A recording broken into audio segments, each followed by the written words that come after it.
ಗೆಸ್ಟ್ಗಳು ಮಾಡಿದ್ದೆಲ್ಲ ಸರಿ, ಗಿಲ್ಲಿ ಮಾಡಿದ್ದೆಲ್ಲ ತಪ್ಪು ಅಂತ ನಾನು ಹೇಳ್ತಾನೆ ಇಲ್ಲ. ಗೆಸ್ಟ್ಗಳು ಬಂದು ಸೋಫಾ ಮೇಲೆ ಕೂತಿದ್ದ ಕ್ಷಣದಿಂದನೇ ಗಿಲ್ಲಿ ಅವ್ರಿಗೆಲ್ಲ ಉರ್ಸೋದಕ್ಕೆ ಶುರು ಮಾಡಿಬಿಟ್ಟಿದ್ರು.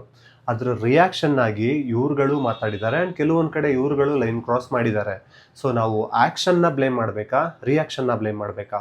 ನೀವು ಹೇಳ್ತಿರೋದು ಹೇಗಿದೆ ಅಂದರೆ ಗೆಸ್ಟ್ಗಳೇ ನಾಲಾಯಕು ಅನ್ನೋ ಥರ. ಅರೆ, ನೀವೇ ವೋಟ್ ಮಾಡಿ ಫೈನಲಿಸ್ಟ್ಗಳು ಮಾಡಿದ್ರಿ ಅವರನ್ನ ಪ್ರೀವಿಯಸ್ ಸೀಸನಲ್ಲಿ, except Chaitra of course. Big boss ಶೋಗೆ ಅದೇ ಮನೆಯ ಫೈನಲಿಸ್ಟ್ಗಳನ್ನ ಗೆಸ್ಟಾಗಿ ಕಳ್ಸೋದು ಬಿಟ್ಟು ಸಿದ್ದರಾಮಯ್ಯನವರು, DK ಶಿ ಅವ್ರನ್ನ ಗೆಸ್ಟಾಗಿ ಕಳ್ಸೋದಕ್ಕಾಗುತ್ತಾ? ನೆಕ್ಸ್ಟ್ ಡೇ ಬಿಗ್ ಬಾಸೇ ಹೇಳಿದ್ರು ಗೆಸ್ಟ್ಗಳನ್ನ ರೋಸ್ಟ್ ಮಾಡೋದಕ್ಕೆ. ಗಿಲ್ಲಿ ಸೂಪರಾಗಿ ಮಾಡಿದ್ರು, ಡೌಟ್ ಇನ್ ದ್ಯಾಟ್. ಗಿಲ್ಲಿ ಅವರಿಂದನೇ ಚಾನಲ್ ನಂಬರ್ 1 ಆಗಿದೆ ಅಂತ ಅನ್ಕೊಳ್ಳೋಣ.